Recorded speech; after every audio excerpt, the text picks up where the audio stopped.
I feel like a teenager all over again. There's not very many times that you see somebody, especially my age, even getting into one, much less actually doing the flying.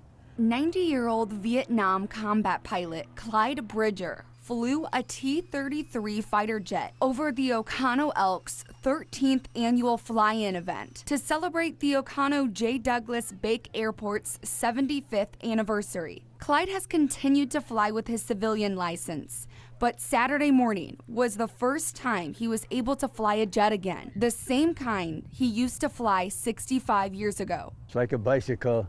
You never forget how, so I'm anticipating that I won't have a problem.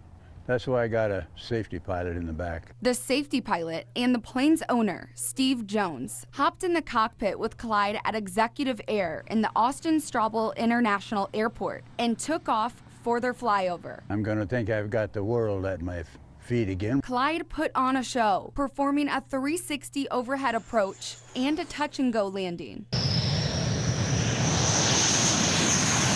Raise the hair on the back of your neck to know that a 90-year-old gentleman as Clyde, who happens to be in fantastic shape, did an awesome job. It was just awesome, and he's a hometown boy on top of it.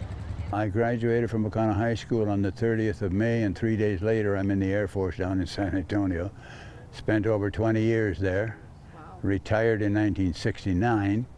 Came back up here and have been here ever since. Attendees had the opportunity to see a variety of historic military and other aircrafts up close at the event. It also featured other flyovers like Clyde's, craft and food vendors, 60 planes of all sizes, a car show with almost 300 classic cars, antique tractors, and plenty of activities. People are going to be talking about this probably until next year's event.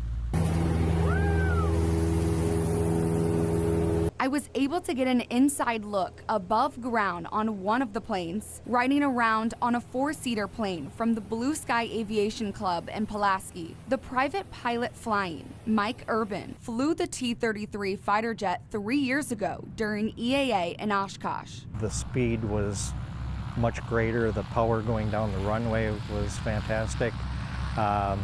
It's a thing that you're flying in front of a crowd of people and everybody's waving as you're taxiing down the taxiway. After the flyover, Clyde joined his fellow community members who cheered him on, admiring what he did. It was fantastic, just like old times. And he's already started making plans for when he can fly it again. Any story that begins with "when I'm 90," yes. you're an optimist, and that the fact that you can fly a jet, yeah.